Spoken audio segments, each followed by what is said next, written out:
Good morning students.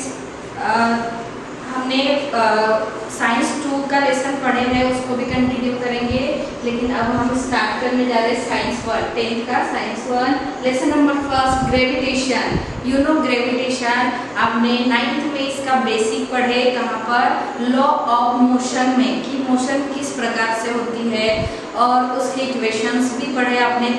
3 law थे, है ना, न्यूटन्स के 3 लॉज पढ़े आपने, उसी पे आधारित है ये लेसन भी। सबसे पहले हम रिकॉल करेंगे। पहला है what are the effect of a force acting on object. अगर हम किसी ऑब्जेक्ट पे क्या करते हैं, फोर्स अप्लाई करते हैं, तो वो किस तरह से एक्ट करेगा।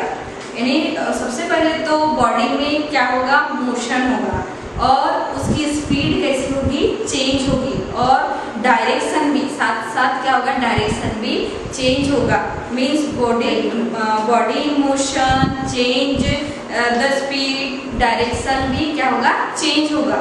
इस प्रकार से अगर हम किसी ऑब्जेक्ट पे क्या अप्लाई करते हैं, फोर्स अप्लाई करते हैं, तो वो बॉडी मोशन होने लगती है। नेक्स्ट है what type of force are you familiar with. यानी आप कौन से जो फोर्स है उससे आप वो आपको पता है।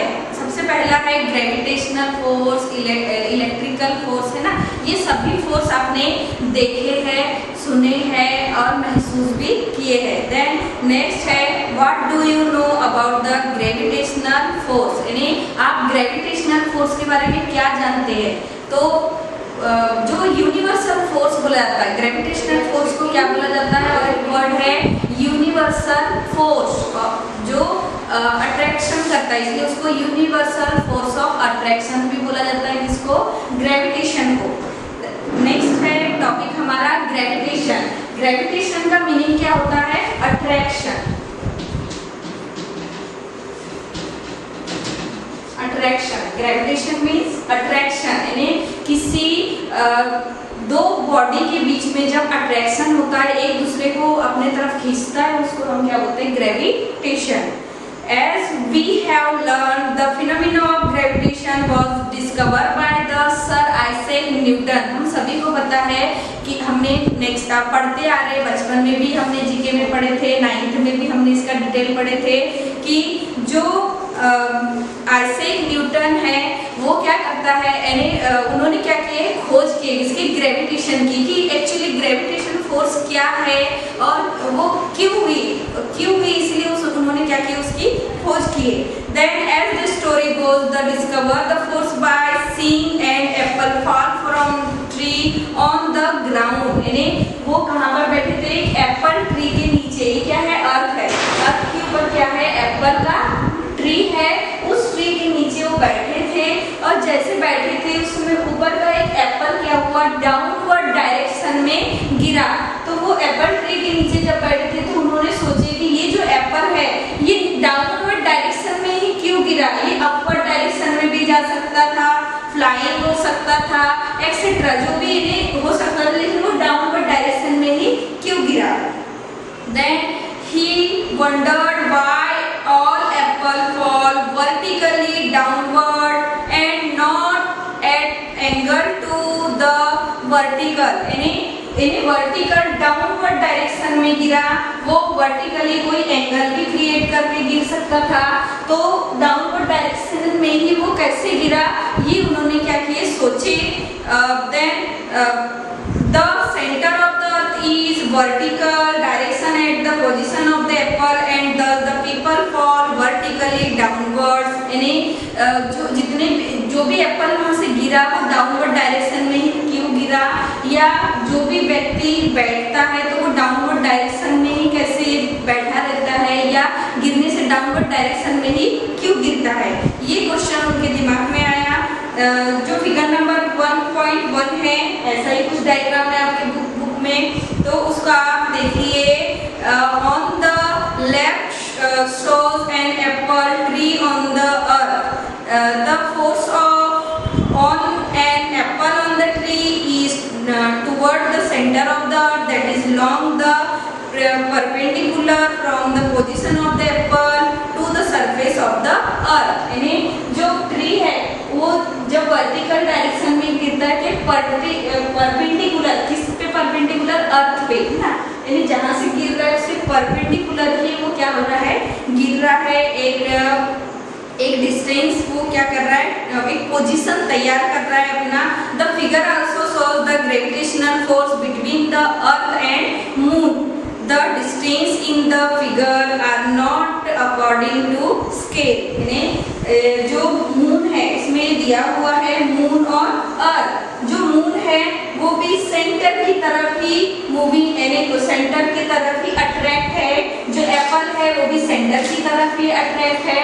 इसका मतलब क्या हुआ कि अर्थ पे जितने भी चीजें गिरते हैं या मून जैसा जो प्लैनेट उसके आसपास जब घूमता है तब वो उसकी ग्रेविटी की वजह से, अर्थ की ग्रेविटी की वजह से उसके सेंटर के डायरेक्शन में होते हुए क्या होता है, घूमता है या कोई ऑब्जेक्ट गिरता है।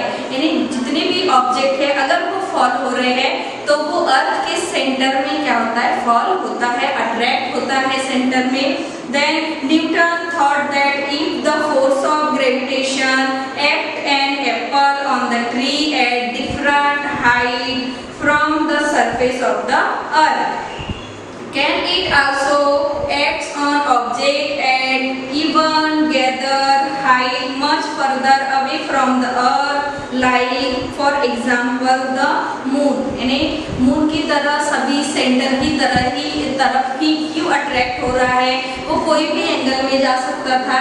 ऐसे उनके सर आइजैक न्यूटन के माइंड में क्या हुआ, क्वेश्चन क्रिएट हुआ, can it act on the even further object like the other planet and the sun, यानी जो सन है वो भी अपने सेंट्रल की तरफ ही हमारी अर्थ क्या होती है, अट्रैक्ट होती है, इसीलिए उनकी इर्द गिर्द घूमती है ऑर्बिट की तरह, और जो मून है वो अर्थ के इर्द गिर्द घूमती है ऑर्बिट की तरह, क्योंकि सेंटर में ही वो क्या होता है, अट्रैक्ट होता है। तो इस तरह से उन्होंने क्या किए, खोज किए कि कोई भी वस्तु जब ऊपर से गिरती है तो वो डाउनवर्ड डायरेक्शन में क्यों गिरती है, क्योंकि हमारे अर्थ में एक फोर्स है जिसको हम ग्रेविटेशनल फोर्स के नाम से जानते हैं। That next topic है force and motion.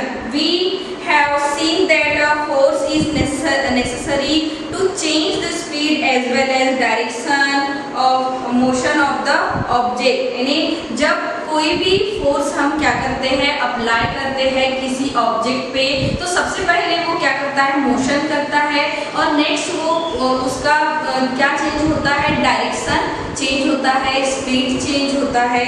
तो इसी को हम नेक्स्ट है, can you recall what the Newton's first law of motion.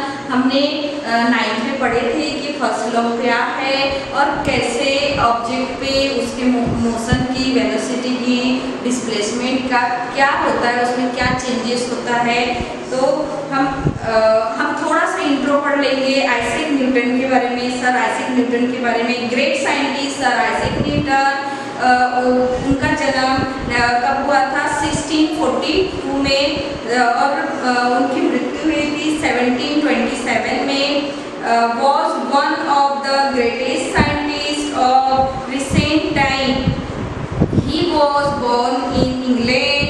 Gravity in his book Principia, और जो थ्योरी ऑफ ग्रेविटी है उनकी बुक है प्रिंसिपिया, उनमें उन्होंने पूरा डिटेल में लिखे हैं। Before this book was written Kepler's, यानी उनसे पहले जो आए थे केपलर्स, उन्होंने उसको फिर से स्टडी किए हैं। बाद में जो आए थे उन्होंने फिर उसी बुक के आधार पर जो लॉ है उनको फिर से, उन लॉ के कॉन्सेप्ट को फिर से आगे बढ़ाए। However, the reason why the planets move in the way described by the Kepler's law was not known. यानी केपलर्स ने उनकी लॉ में उन्होंने कुछ चीज़ों को छोड़ दिए थे जिनको बाद में जो सर आइजैक न्यूटन है उन्होंने फिर से उसमें ऐड किए। तो इस तरह से आपको ये जो है इसको फिर से पढ़ना है साइंटिस्ट के बारे में। देखिए जो सर आइजैक न्यूटन थे उन्होंने क्या किए थे, जो केपलर्स का लॉ था उसको फिर से रिन्यू किए थे, उसमें कुछ चीज़ें ऐड किए थे। Then in addition is to this Newton did the ground breaking work in the several area including light, heat, sound and mathematics also. यानी उन्होंने इन सभी चीज़ों को वहाँ पर ऐड किए थे। He invent a new branch of mathematics, उन्होंने न्यू ब्रांच भी क्रिएट की थे मैथमेटिक्स की। This is called the calculus and he is wide ranging the application in physical and mathematics. He was the first scientist to construct a reflecting telescope, है ना। हमने reflecting telescope के बारे में भी लास्ट ईयर पढ़े थे, जो किन्ने इन्वेंट किए थे, सर आइजैक न्यूटन ने। और वो एक बहुत बड़े मैथमेटिशियंस भी थे जिन्होंने बहुत सारे मैथ में कॉन्सेप्ट्स क्या किए थे, फॉर्मूला तैयार किए थे, कॉन्सेप्ट्स तैयार किए थे। तो आप फिर से इसको इंट्रोडक्शन को फिर से पढ़ना, और जो ग्रेविटेशन है इस टॉपिक को भी आपको फिर से रीड करना है, समझना है। Then circular motion and centripetal force हम नेक्स्ट क्लास में पढ़ेंगे।